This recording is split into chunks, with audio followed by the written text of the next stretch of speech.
Everyone, today I want to discuss about what is a Newton's law of motion. Newton's law of motion समझने से पहले हम discuss करेंगे कि motion को कैसे डिफाइन करते हैं और मोशन है क्या।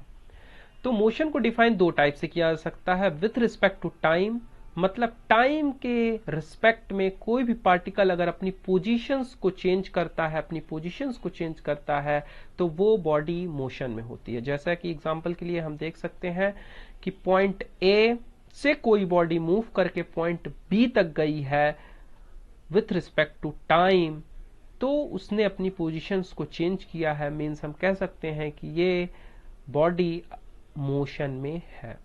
पर अगर हम with respect to frame of reference की बात करें तो फ्रेम ऑफ रेफरेंस में किसी भी फिक्स ऑब्जर्वर या ऑब्जेक्ट के रिस्पेक्ट में दूसरी बॉडी मूव कर रही है या नहीं मूव कर रही है, वो टोटली डिपेंड करेगा कि ऑब्जर्वर किस कंडीशन में है। अगर ऑब्जर्वर रेस्ट में है, बॉडी भी रेस्ट में है, तो ऑब्जर्वर को बॉडी या ऑब्जेक्ट रेस्ट में दिखाई देगा।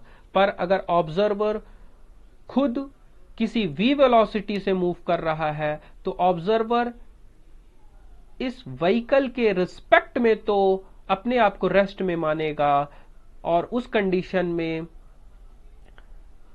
उसे ये ऑब्जेक्ट v वेलोसिटी से पीछे की ओर जाता हुआ दिखाई देगा।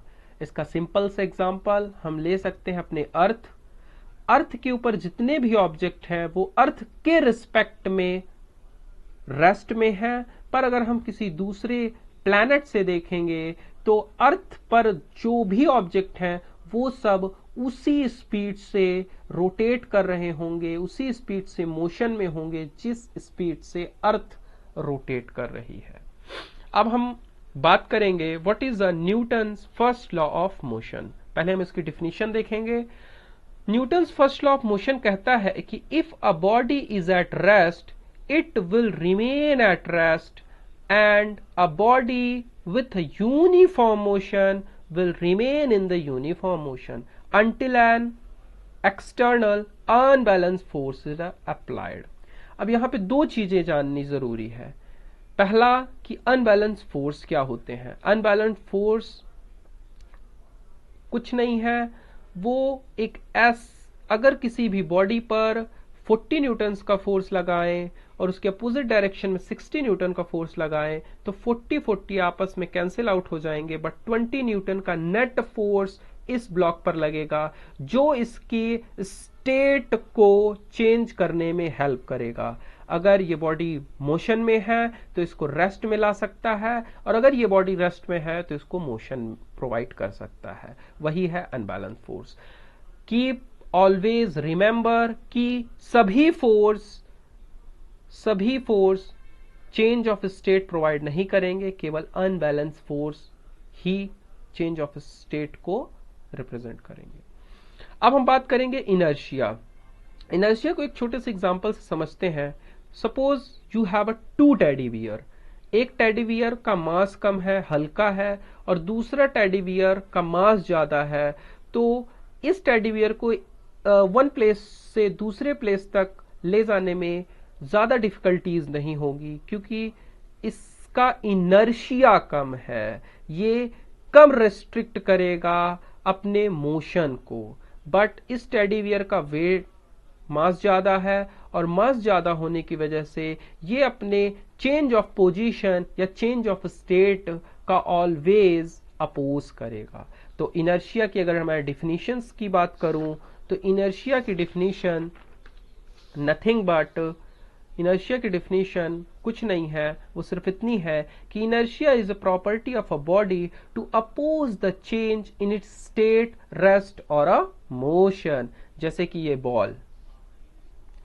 बॉल किसी ग्राउंड में रखी हुई है और वो तब तक मोशन में नहीं आएगी जब तक कि इस पर कोई एक्सटर्नल फोर्स अप्लाइड ना किया जाए, अर्थात ये अपनी स्टेट को इनफाइनाइट टाइम तक चेंज नहीं करेगी जब तक कि इस पर कोई एक्सटर्नल फोर्स ना लगाया जाए।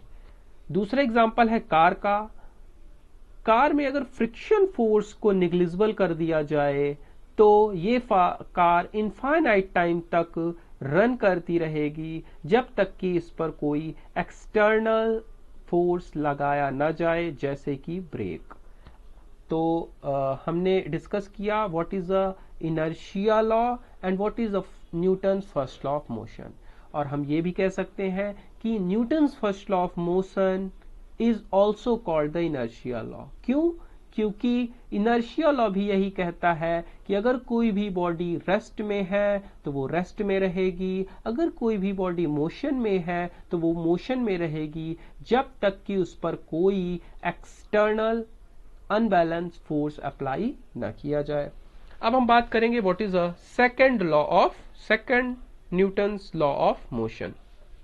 इसके पहले डिफिनीशंस देख लेते हैं एक बार। डिफिनीशन कहती है कि rate of change of moment is directly proportional to external unbalance force applied on a body. Unbalance force क्या होते हैं? जैसे कि हम पहले भी डिस्कस कर चुके हैं, 40 न्यूटन्स का एंड 60 न्यूटन्स का फोर्स अगर हम किसी बॉडी पर लगाएं तो 40 न्यूटन्स आपस में एक दूसरे को बैलेंस कर लेंगे एंड 20 न्यूटन का नेट फोर्स इस पर लगेगा जो अनबैलेंस्ड फोर्स है, और यही बॉडी को मोशन प्रोवाइड करने में या उसके स्टेट में चेंज लाने में हेल्प करेगा। कोई भी बैलेंस फोर्स चूंकि एफ नेट 0 है, बॉडी को मोशन प्रोवाइड नहीं करेगा या बॉडी को स्टेट में चेंज नहीं ला सकता। अब जैसे कि हमने डिस्कस किया कि rate of change of momentum is directly proportional to external applied load, तो हम सबसे पहले डिस्कस करेंगे कि मोमेंटम होता क्या है।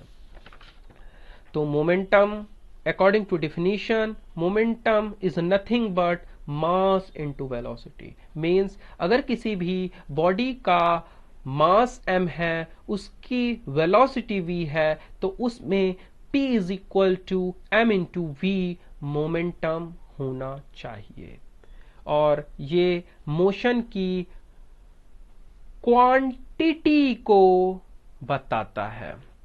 जैसे कि हमारे पास दो बॉडीज हैं, दोनों का मास अगर हम सेम माने तो पहली बॉडी में जो मोमेंटम होगा वो mv1 होगा, दूसरी बॉडी में जो मोमेंटम होगा वो mv2 होगा। अब अगर हम बात करें change in momentum delta p की, तो p2 minus p1 is equal to mv2 minus v1 के बराबर होगा। अब according to the Newton second law of motion, force is directly proportional to change in momentum with respect to time. Change in momentum को delta p से अगर represent किया जाए, time को t से, और f फोर्स को रिप्रेजेंट करे तो F is equal to m v2 minus v1 upon t, F is equal to m into a। m यहाँ पे मास है और a एक्सेलरेशन है। अर्थात अगर हमें किसी भी बॉडी का मास पता है, वो कितने एक्सेलरेशन से एक्सेलरेट कर रही है, तो उस पर कितना फोर्स अप्लाई होगा हम ये कैलकुलेट कर सकते हैं। यहां पे हमने मास को फिक्स माना था, बट अगर हम रॉकेट का एग्जांपल लें तो वहां पे मास वेरिएबल होगा, तब हम डेल्टा p लिखेंगे m2v2 माइनस m1v1। तब वहां पे जो नेट फोर्स लगेगा वो डेल्टा p बाई टी होगा, ना कि m इंटू ए। m इंटू ए तब लेंगे जब मास चेंज ना हो रहा हो, during the acceleration mass change ना हो रहा हो तो हम मास को फिक्स मानेंगे, but in rocket mass is a not fix, mass is a variable. So thank you, आज के लिए